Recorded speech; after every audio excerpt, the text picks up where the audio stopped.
Welcome back to learn with you. ഇന്നത്തെ സെക്ഷനിൽ നമ്മൾ ഡിസ്കസ് ചെയ്യുന്ന ടോപ്പിക്സ് പവർ, ഇലക്ട്രിക് പവർ എന്നുള്ളത്, രണ്ടാമത്തെ topic lighting effect of electricity, അതായത് ഇലക്ട്രിസിറ്റിയുടെ പ്രകാശഫലങ്ങൾ എന്നുള്ളതാണ്. നമ്മുടെ ഈ രണ്ട് ടോപ്പിക്കാണ് ഇന്നത്തെ ക്ലാസ്സിൽ നമ്മൾ ഡിസ്കസ് ചെയ്യാൻ വേണ്ടി പോകുന്നത്. അപ്പൊ ആദ്യം തന്നെ നമുക്ക് എന്താണ് ഇലക്ട്രിക് പവർ, എന്താണ് പവർ എന്ന് പറഞ്ഞാൽ? പവർ എന്ന് പറഞ്ഞാൽ ഒരു ഇലക്ട്രിക്കൽ അപ്ലയൻസ് ഒരു യൂണിറ്റ് ടൈമിൽ കൺസ്യൂം ചെയ്ത എനർജിയുടെ അളവാണ് പവർ. ഇംഗ്ലീഷിൽ പറഞ്ഞു കഴിഞ്ഞാൽ power is the energy consumed by an electrical appliance in a unit time.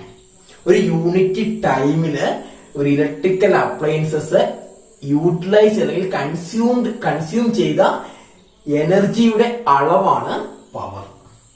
Okay, അതായത് പവർ എന്ന് പറഞ്ഞാൽ ഒരു ഇലക്ട്രിക്കൽ അപ്ലയൻസസ് ഒരു യൂണിറ്റ് ടൈമിൽ കൺസ്യൂം ചെയ്ത എനർജിയുടെ അളവാണ്. പവറിന്റെ യൂണിറ്റ് എന്ന് പറയുന്നത് വാട്ട്സ് ആണ്. SI യൂണിറ്റ് ഓഫ് പവർ എന്ന് പറയുന്നത് വാട്ട്സ് ആണ്. അടുത്തത് പവർ കണ്ടുപിടിക്കാനുള്ള ഇക്വേഷൻ എന്ന് പറയുന്നത് W/T ആണ്. W എന്നുള്ളത് വർക്ക് ഡൺ ആണ്, അതായത് ചെയ്ത ഒരു ഇലക്ട്രിക്കൽ അപ്ലയൻസ് ചെയ്ത പ്രവൃത്തി, ഓക്കെ, അല്ലെങ്കിൽ ഒരു സർക്യൂട്ടിൽ നടന്ന പ്രവൃത്തി, അതാണ് വർക്ക് ഡൺ. ഓക്കെ, അപ്പൊ നമ്മള് വർക്ക് ഡൺ, നമ്മൾ ഇവിടെ ഡിസ്കസ് ചെയ്യുന്നത് ഹീറ്റിംഗ് എഫക്ട് ഓഫ് ഇലക്ട്രിസിറ്റി ആണ്. അപ്പം ഒരു കണ്ടക്ടറിലൂടെ ഇലക്ട്രിസിറ്റി പാസ് ചെയ്യുമ്പോൾ അവിടെ ഹീറ്റ് പ്രൊഡ്യൂസ് ചെയ്യുന്നു നമ്മൾ പഠിച്ചു. അപ്പൊ പ്രൊഡ്യൂസ് ചെയ്യുന്ന ഹീറ്റിന്റെ അളവ് അതാണ് നമ്മുടെ വർക്ക് ഡൺ. അപ്പം H is equal to I² RT എന്ന് നമ്മൾ പഠിച്ചിട്ടുണ്ട്. അതായത് ഇവിടുത്തെ വർക്ക് ഡൺ എന്ന് പറയുന്നത് H ആണ്, ഹീറ്റ് പ്രൊഡ്യൂസ് ചെയ്യുന്നതിനെ കുറിച്ചാണ് നമ്മൾ പഠിക്കുന്നത്. അപ്പം വർക്ക് ഡൺ എന്ന് പറയുന്നത് H ആണ്. അപ്പൊ നമുക്ക് ആ സബ്സ്റ്റിറ്റ്യൂട്ട് ചെയ്യാൻ ഇവിടെ. അപ്പോൾ P is equal to W എന്നുള്ള I² RT ആണ്. I² RT by T. ടിയും കട്ടായി is equal to I² R. ഇതാണ് first equation. P is equal to I² R. ഇതാണ് ഒന്നാമത്തെ ഇക്വേഷൻ. ഓക്കെ, ഇനി നമ്മള് ഓംസ് ലോ പ്രകാരം V is equal to IR ആണ്. അവിടെ I is equal to V/R ആണ്. R is equal to V/I ആണ്. അപ്പൊ ഇത് രണ്ടും നമുക്കിനി ഈ ഇക്വേഷൻ സബ്സ്റ്റിറ്റ്യൂട്ട് ചെയ്യാം.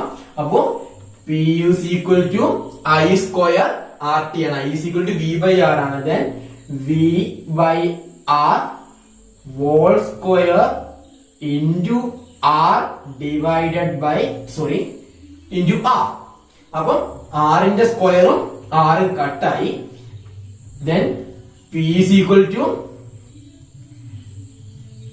V² R. Okay, P is equal to V² R എന്നുള്ളതാണ് രണ്ടാമത്തെ ഇക്വേഷൻ. മൂന്നാമത്തെ ഇക്വേഷൻ നമുക്ക് ആറിന്റെ വാല്യൂ എടുക്കാം, V/I ആണ്. അപ്പൊ അത് നമുക്ക് സബ്സ്റ്റിറ്റ്യൂട്ട് ചെയ്യാം ഇക്വേഷനില്.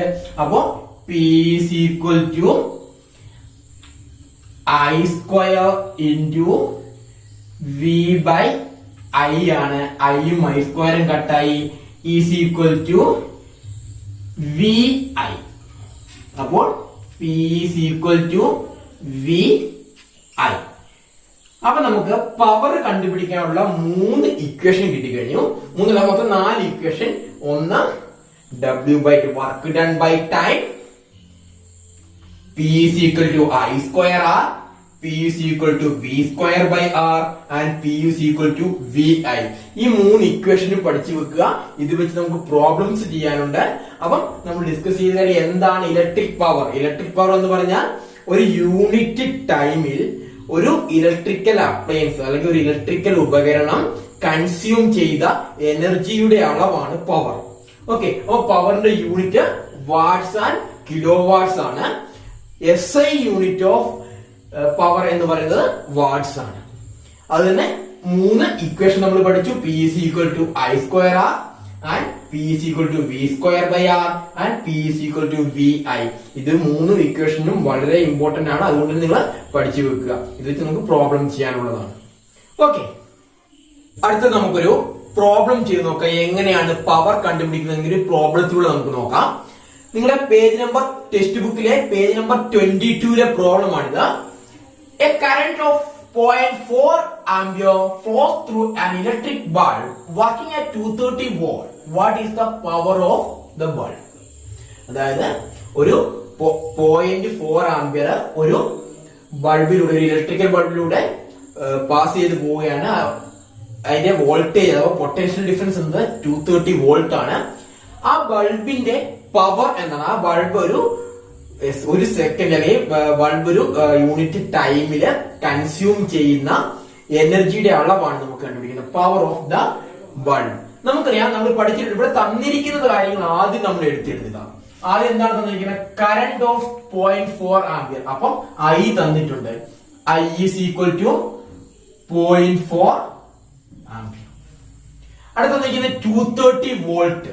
അപ്പം V is equal to 230 volt. അപ്പൊ ഐയും വിയും തന്നിട്ടുണ്ട്. അപ്പൊ നമുക്ക് ഇനി പവർ കണ്ടുപിടിക്കാം. ഐയും വിയും വെച്ച് പവർ കണ്ടുപിടിക്കാനുള്ള ഇക്വേഷൻ ഏതാണ്? P is equal to V I. V എത്രയാണ്? 230 ആണ്. 230 into 0.4 is equal to 92. 230 into 0.4 is equal to 92 എന്ന് കിട്ടി. അപ്പം നമ്മൾ ഏതൊരു പ്രോബ്ലം ചെയ്ത് കഴിഞ്ഞാൽ അതിന്റെ യൂണിറ്റ് എഴുതണം. അപ്പൊ നമുക്ക് പവർ ഈസ് ഈക്വൽ ടു 92 എന്ന് കിട്ടി. അപ്പൊ എന്താണ് യൂണിറ്റ്? യൂണിറ്റ് വാട്ട്സ് ആണ്. 92 watts. Okay, next topic lighting effect of electric current എന്നുള്ളതാണ്. അപ്പം lighting effect of electric current നമുക്ക് മെയിൻ ആയിട്ട് പഠിക്കാനുള്ളത് incandescent lamp, discharge lamp, LED. ഇത് മൂന്നുമാണ് നമുക്ക് ലൈറ്റ്നിങ് എഫക്ട് ഓഫ് ഇലക്ട്രിക് കറന്റിൽ പഠിക്കാനുള്ളത്. അപ്പൊ ആദ്യം നമുക്ക് ഇൻകാൻസൻ ലാമ്പ് എന്താണെന്ന് നോക്കാം. ഒരു ഇൻകാൻസൻ ലാമ്പിന്റെ ബേസിക് സ്ട്രക്ചർ ഇതാണ്. ഒരു ഗ്ലാസ് കണ്ടെയ്നർ, അതിനുള്ളിൽ ഒരു ടങ്സ്റ്റൺ കൊണ്ട് നിർമ്മിച്ച ഒരു ഫിലമെന്റ്. ആ ഫിലമെന്റിലൂടെ ഇലക്ട്രിസിറ്റി പാസ് ചെയ്യുന്നു. ഓക്കെ, ഈ ഗ്ലാസ് കണ്ടെയ്നർ ആദ്യം ഇവാക്വേഷൻ ചെയ്ത് വായു ശൂന്യമാക്കും.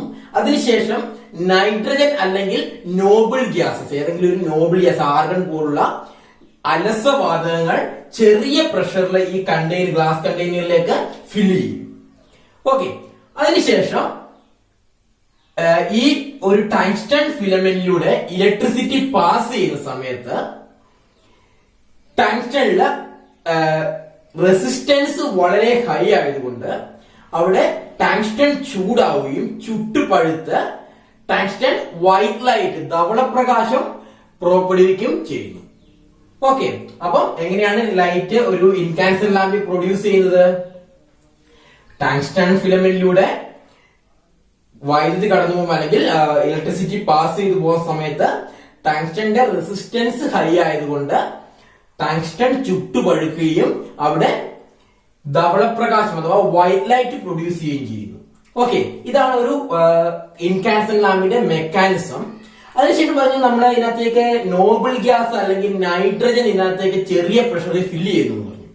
അതെന്തിനാണെന്ന് വെച്ച് കഴിഞ്ഞാല് ഈ ടങ്സ്റ്റൺ ചുട്ടുപഴുത്ത് കത്തിപ്പോകാതിരിക്കാൻ, അതായത് ഇതിന് വേപ്പറൈസേഷൻ അല്ലെങ്കിൽ ഓക്സിഡേഷൻ ഒക്കെ സംഭവിക്കാതിരിക്കാൻ വേണ്ടിയാണ് ഇതിലേക്ക് വായു ശൂന്യമാക്കിയതിനു ശേഷം ഇതിലേക്ക് നോബിൾ ഗ്യാസസ് ചെറിയ പ്രഷറിൽ ഫില്ല് ചെയ്യുന്നത്. എന്താന്ന് വെച്ചാല് ഓക്സിഡേഷൻ തടയാൻ, അതുപോലെ തന്നെ വേപ്പറൈസേഷൻ റെഡ്യൂസ് ചെയ്യാൻ, ബാഷ്പീകരണം കുറയ്ക്കാനും ഓക്സീകരണം ഇല്ലാതാക്കാനും വേണ്ടിയാണ് അങ്ങനെ ചെയ്യുന്നത്. അപ്പം എന്തൊക്കെയാണ് ഒരു ടങ്സ്റ്റൺ ഫിലമെന്റ് നമ്മൾ ചൂസ് ചെയ്യുമ്പോൾ ടങ്സ്റ്റന്റെ പ്രത്യേകതകൾ എന്തൊക്കെയാണ്?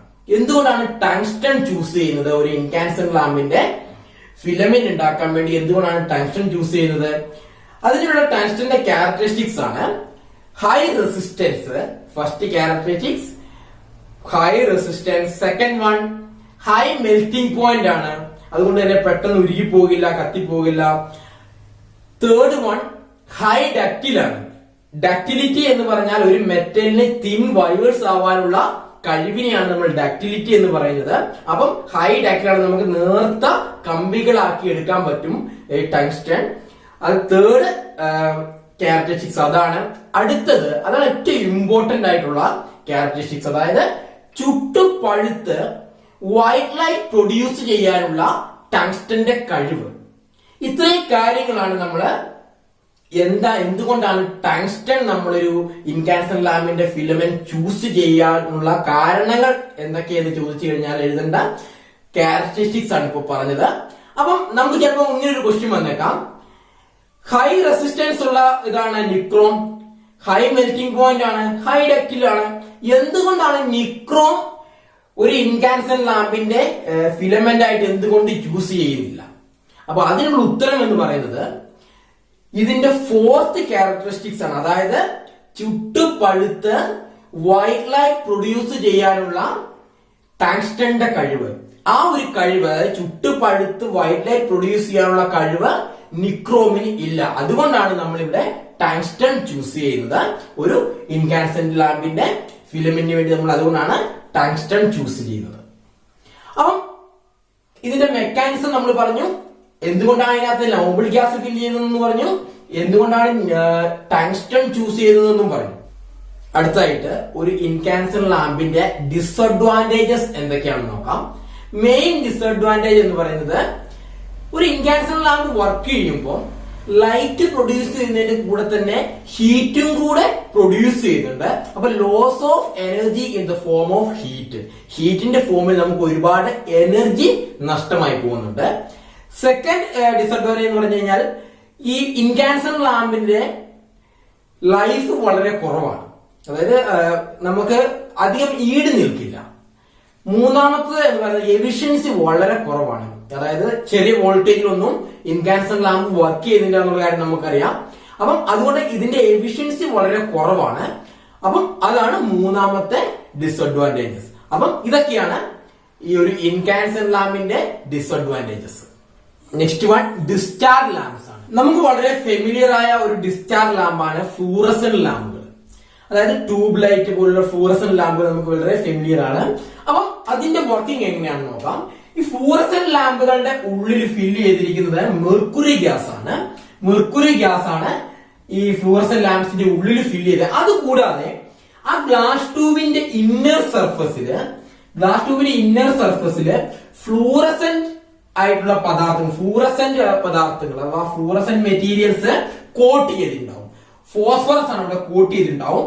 അപ്പം ഈ പ്രൊഡ്യൂസ് ചെയ്യുന്ന അൾട്രാവയലറ്റ് ലൈറ്റ് ആണ് ഈ മെർക്കുറി ആറ്റംസുമായിട്ട് കൊളീഷൻ ഉണ്ടാകുമ്പോൾ മെർക്കുറി ആറ്റംസ് ഹയർ എനർജി ലെവലിലേക്ക് പോവുകയും ഒരു ഫോട്ടോണിനെ എമിറ്റ് ചെയ്തുകൊണ്ട് തിരിച്ച് പഴയ സ്റ്റേറ്റിലേക്ക് വരികയും ചെയ്യുമ്പോൾ പുറപ്പെടുവിക്കുന്ന അല്ലെങ്കിൽ ആ എമിറ്റ് ചെയ്യുന്ന ഫോട്ടോൺ എന്ന് പറയുന്നത് അതിന്റെ ഫ്രീക്വൻസി വെച്ച് നോക്കുമ്പോൾ അത് അൾട്രാവയലറ്റ് ലൈറ്റ് ആണ്. അൾട്രാവയലറ്റ് ലൈറ്റ് നമുക്ക് വിസിബിൾ അല്ല. അപ്പൊ അൾട്രാവയലറ്റ് ലൈറ്റിനെ വിസിബിൾ ആക്കാൻ വേണ്ടിയാണ് ഫ്ലൂറസെന്റ് മെറ്റീരിയൽസ് ഇന്നർ സർഫസിൽ, ആ ഗ്ലാസ് ട്യൂബിന്റെ ഇന്നർ സർഫസിൽ കോട്ട് ചെയ്യുന്നത്. അപ്പം ഫ്ലൂറസെന്റ് മെറ്റീരിയൽസ് എന്ന് പറഞ്ഞു കഴിഞ്ഞാല് ലോ ഫ്രീക്വൻസി ഉള്ള ലൈറ്റിനെ ഹൈ ഫ്രീക്വൻസിയിലേക്ക് കൺവേർട്ട് ചെയ്യുന്ന മെറ്റീരിയൽസിനെയാണ് നമ്മൾ ഫ്ലൂറസെന്റ് മെറ്റീരിയൽസ് എന്ന് പറയുന്നത്. അപ്പം ഇവിടെ ഫ്ലൂറസെന്റ് മെറ്റീരിയൽസിലൂടെ ഈ അൾട്രാവയലറ്റ് ലൈറ്റ് പാസ് ചെയ്യുമ്പോൾ അത് വൈറ്റ് ലൈറ്റ് ആയിട്ട് വിസിബിൾ ലൈറ്റ് ആയി മാറുകയും നമുക്ക് വൈറ്റ് ലൈറ്റ് കിട്ടുകയും ചെയ്യുന്നു. ഓക്കെ, അടുത്ത LED ആണ്. LED എന്ന ഒരു അബ്രിവിയേഷൻ ആണ്, ലൈറ്റ് എമിറ്റിംഗ് ഡയോഡ് എന്നാണ് ഇതിന്റെ ഫുൾ ഫോം. നമ്മൾ ഈ സിമ്പൽ കൊണ്ടാണ് LED ഡിനോട്ട് ചെയ്യാറ്. ഓക്കെ, അപ്പം നമ്മുടെ ഈ ഒരു LED ബൾബിനെ നമ്മൾ എടുക്കുന്ന അതിന്റെ മെയിൻ പാർട്സ് ഏതൊക്കെയാണെന്ന് നമുക്ക് നോക്കാം. ഒരു LED ലൈറ്റിന്റെ പാർട്സ് ഇതൊക്കെയാണ്. ഇതാണ് ബേസ് യൂണിറ്റ് എന്ന് പറയുന്നത്. ഇവിടെയാണ് നമ്മൾ ഇലക്ട്രിക് സപ്ലൈ കൊടുക്കുന്നത്. ഇവിടെ നമ്മൾ ഇലക്ട്രിക് സപ്ലൈ കൊടുക്കുന്നു. ഇതിനെ തുടർന്ന് വരുന്നതാണ് ഹീറ്റ് സിങ്ക് എന്ന് പറയുന്ന ഈ ഒരു പാർട്ട്. ഈ ഹീറ്റ് സിങ്കിന്റെ മെയിൻ ഫംഗ്ഷൻ എന്ന് വെച്ചാൽ നമ്മുടെ LED നമ്മൾ ഫിറ്റ് ചെയ്യുന്ന ഈ ഒരു പ്ലേറ്റിലാണ്. ഈ പ്ലേറ്റില് ഹീറ്റ് ഉണ്ടാവും. അപ്പൊ ആ ഹീറ്റ് ഡെസിപ്പേറ്റ് ചെയ്യാൻ വേണ്ടിയാണ് നമ്മൾ ഈ ഹീറ്റ് സിങ്ക് ഇതിന്റെ ഒരു ഉപയോഗം വരുന്നത്. ഈ ഒരു പ്ലേറ്റിലാണ് നമ്മൾ LED ഫിക്സ് ചെയ്യുന്നത്. ഇവിടെ 2 സ്ക്രൂ ഉണ്ട്. ഈ 2 സ്ക്രൂ വെച്ചിട്ട് LED ഇവിടെ നമ്മൾ ഫിക്സ് ചെയ്യുന്നു. അതിനുശേഷം ഈ LED ഈ ഒരു ബോർഡുമായിട്ട്, ഈ ഒരു പ്രിന്റഡ് സർക്യൂട്ട് ബോർഡുമായിട്ടാണ് ഇത് കണക്ട് ചെയ്യുന്നത്. ഇതിന്റെ ഫംഗ്ഷൻ വെച്ചാൽ മെയിൻ ആയിട്ട് ഇതിന്റെ ഫംഗ്ഷൻ എന്ന് പറയുന്നത് AC-നെ DC ആക്കുകയാണ്. കാരണം LED എപ്പോഴും DC-യിൽ മാത്രമേ വർക്ക് ചെയ്യുള്ളൂ. അപ്പൊ നമ്മൾ കൊടുക്കുന്ന AC സപ്ലൈനെ DC ആക്കി മാറ്റുന്ന ഈ ഒരു ബോർഡിൽ വെച്ചാണ് നടക്കുന്നത്. ഇതാണ് പ്രിന്റഡ് LED ബോർഡ്. ഈ ഒരു 6 LED ആണ് ഇതിന്റെ ലൈറ്റ് പ്രൊഡ്യൂസ് ചെയ്യുന്നത്. ഈ 6 ഡയോഡും കൂടിയാണ് ഇതിന്റെ ലൈറ്റ് പ്രൊഡ്യൂസ് ചെയ്യുന്നത്. അപ്പൊ അവസാനമായിട്ട് കാണുന്നത് ഇതാണ് ഡിഫ്യൂസർ. ഈ ഒരു ഡിഫ്യൂസറിന്റെ ഉള്ളിൽ കൂടിയാണ് ലൈറ്റ് പുറത്തേക്ക് വരുന്നത്. കാരണം ഈ ഒരു ഡിഫ്യൂസർ ഇരിക്കുമ്പോൾ എല്ലാ സൈഡിലേക്കും ഇതിന്റെ ഒരു ഹെമിസ്ഫിയർ ഷേപ്പ് ആയതുകൊണ്ട് ഇതിന്റെ എല്ലാ സ്ഥലത്തേക്കും ഇതിന്റെ ഡിഫ്യൂസ് ചെയ്തു പോകും. ലൈറ്റ് ഡിഫ്യൂസ് ചെയ്യാൻ പോയി നമുക്ക് കൂടുതൽ ലൈറ്റ് കിട്ടുകയും കൂടുതൽ ഏരിയയിലേക്ക് ലൈറ്റ് കിട്ടുകയും ചെയ്യുന്നു. ഇത്രയുമാണ് ഒരു LED-യുടെ മെയിൻ പാർട്സ്. അടുത്തായിട്ട് എന്തൊക്കെയാണ് LED ബൾബിന്റെ അഡ്വാൻറ്റേജസ് എന്ന് നോക്കാം. മെയിൻ അഡ്വാൻറ്റേജസ് എന്ന് പറയുന്നത് ഹൈ എഫിഷ്യൻസിയാണ്. LED ലൈറ്റിന് ഹൈ എഫിഷ്യൻസിയാണ്. ചെറിയ വോൾട്ടേജിൽ വരെ അത് വർക്ക് ചെയ്യും. നെക്സ്റ്റ് വൺ, ഹീറ്റ് പ്രൊഡ്യൂസ് ചെയ്ത ഹീറ്റിന്റെ അളവ് വളരെ കുറവാണ്. ചെറിയൊരു എമൗണ്ട് ഹീറ്റ് മാത്രമേ, അപ്പം എനർജി ലോസ് എന്ന് പറയുന്നത് വളരെ കുറവാണ്. ചെറിയ എമൗണ്ട് ഓഫ് ഹീറ്റ് മാത്രമേ പ്രൊഡ്യൂസ് ചെയ്യുന്നുള്ളത് കൊണ്ട് തന്നെ വളരെ എനർജി സേവർ ആണ്. നമുക്കൊരു എനർജി സേവിംഗ് ബൾബാണ്. മാത്രമല്ല ഇതിന്റെ ഇന്റൻസിറ്റി ഓഫ് ലൈറ്റ്, പറഞ്ഞാൽ ഹൈ ഇന്റൻസിറ്റി ഓഫ് ലൈറ്റ് ആണ് LED പ്രൊഡ്യൂസ് ചെയ്യുന്നത്. അപ്പം ഇതൊക്കെയാണ് മെയിൻ അഡ്വാൻറ്റേജസ് ഓഫ് LED. എല്ലാവർക്കും മനസ്സിലായി വിചാരിക്കുന്നു. നിങ്ങൾ ആദ്യമായാണ് എന്റെ വീഡിയോ കാണുന്നത്, തീർച്ചയായും സബ്സ്ക്രൈബ് ചെയ്യുക. തൊട്ടടുത്ത് കിടക്കുന്ന ബെല്ലൈക്കൺ കൂടി ക്ലിക്ക് ചെയ്യുകയാണെങ്കിൽ ഞാൻ അപ്ലോഡ് ചെയ്യുന്ന പുതിയ വീഡിയോസ് നിങ്ങൾക്ക് നോട്ടിഫിക്കേഷനായി ലഭിക്കുന്നത്. Thank you.